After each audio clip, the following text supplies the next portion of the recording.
दोस्तों, अब कहानी उस मोड़ पर आ चुकी है जिससे पूरी दुनिया की नजरें ढाका पर टिक गई हैं। सड़कों पर आग है, हिंदू बस्तियों में डर का माहौल है और कट्टरपंथी भीड़ खुलेआम भारत को धमकियां दे रही। जिस खबर का इंतजार पिछले कई घंटों से किया जा रहा था, वो आखिरकार सामने आ चुकी। बांग्लादेश को शायद कभी यह अंदाजा नहीं था कि भारत को आंख दिखाना, भारत को धमकाना और हिंदुओं पर इस तरह से अत्याचार करना उसे इतना महंगा पड़ेगा। लेकिन वे यह भूल गए कि यह 2004 या 2010 का भारत नहीं है। यह नया भारत है जो शब्दों से नहीं बल्कि एक्शन से जवाब देता है। पिछले 3 से 4 दिन में जो घटनाएं बांग्लादेश में हुई, उसने भारत को इशारा दे दिया कि बांग्लादेश में भारत विरोधी किसी बड़ी साजिश को रचा जा रहा है। और तुरंत उसी वक्त दिल्ली के साथ ब्लॉक में भारत सरकार ने मुख्य सुरक्षा एजेंसियों के चीफ के साथ एक सीक्रेट मीटिंग की और अगले ही दिन से भारत ने अपनी रणनीति को ऐसे अंजाम देना शुरू किया जिसने यूनुस सरकार को झुकने पर मजबूर कर दिया। अंतर्राष्ट्रीय स्तर पर भी अब तस्वीर बदलने लगी है। जो देश पहले स्थिति पर नजर रख रहे थे, वे अब सक्रिय संवाद में उतर आए हैं। अंतर्राष्ट्रीय मंच तक ये बात अब साफ हो चुकी थी कि बांग्लादेश में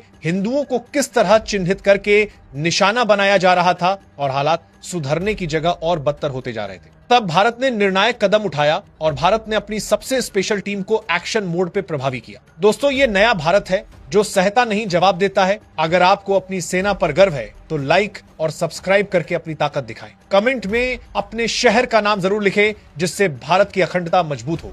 तो इस बीच भारत की रणनीति अब पूरी तरह स्पष्ट हो चुकी है। ये कोई तात्कालिक दबाव बनाकर पीछे हटने का खेल नहीं है, ये लंबे खेल की तैयारी है। भारत ने तय कर लिया था कि वह हालात को अपने दरवाजे तक आने नहीं देगा। नॉर्थ ईस्ट को लेकर अब कोई भी बयान, कोई भी हरकत और कोई भी उकसावा सीधे रणनीतिक चुनौती के रूप में देखा जाएगा। यही वजह है कि ईस्टर्न थिएटर में समन्वित तैयारियां तेज हो चुकी हैं। जमीन पर मूवमेंट, हवा में निगरानी और समुद्र में उपस्थिति, सब कुछ एक ही लय में चलता दिख रहा है। इसका असर सिर्फ एक सीमा तक सीमित नहीं रहेगा। बंगाल की खाड़ी से लेकर दक्षिण पूर्व एशिया तक रणनीतिक संतुलन प्रभावित हो सकता है। व्यापारिक मार्ग, समुद्री सुरक्षा और क्षेत्रीय स्थिरता, सब कुछ नए सिरे से परिभाषित हो सकता है। और यही वो डर था जिसने यूनुस की अंतरिम सरकार के अंदर हड़कंप मचा दिया। वहां की खुफिया एजेंसियों और सेना में अफरा तफरी मच गई। आनंद फानन में आपातकालीन बैठक होने लगी। कट्टरपंथियों के खेमों में भी हलचल तेज हो गई। वजह साफ थी कि भारत ने चुप्पी तोड़ी है तो कुछ बड़ा होगा,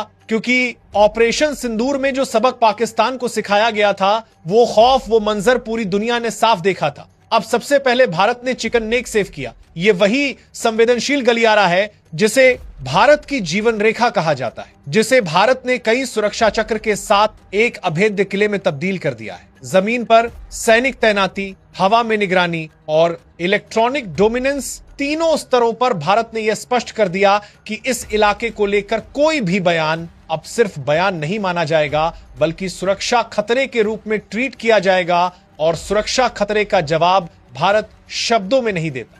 सीमा पर हालात भी अचानक बदल गए। घुसपैठ को लेकर जीरो टॉलरेंस लागू कर दी गई। बीएसएफ को फ्री हैंड दिया गया। स्पेशल यूनिट्स को फॉरवर्ड पोजीशन में तैनात किया गया। ड्रोन सर्विलांस 24 घंटे सक्रिय कर दिया गया। हर मूवमेंट, हर सिग्नल, हर संदिग्ध हलचल अब रियल टाइम मॉनिटरिंग में है। यह सब देखकर यह साफ हो गया कि भारत अब सिर्फ अपनी सीमा नहीं बचा रहा, बल्कि पूरे थिएटर को कंट्रोल में ले रहा है। हवा में भी संदेश साफ था। भारतीय वायुसेना हाई अलर्ट पर आ चुकी थी। फाइटर जेट्स की लगातार गश्त ये बता रही थी कि ये कोई सामान्य स्थिति नहीं है। एयर डिफेंस सिस्टम पूरी तरह एक्टिव किया गया। साफ शब्दों में संदेश दिया गया, अगर किसी ने भी हवा से दुस्साहस करने की कोशिश की तो जवाब सेकंड्स में मिलेगा। समुद्र में भी तस्वीर अलग नहीं थी। बंगाल की खाड़ी में नौसैनिक मौजूदगी बढ़ा दी गई। सी लेन पर कड़ी निगरानी रखी गई। किसी भी बाहरी हस्तक्षेप की गुंजाइश पहले ही कुचल दी जाएगी। इस पूरे एक्शन का असर बांग्लादेश के भीतर तुरंत दिखने लगा। राजनीतिक गलियारों में हड़कंप मच गया।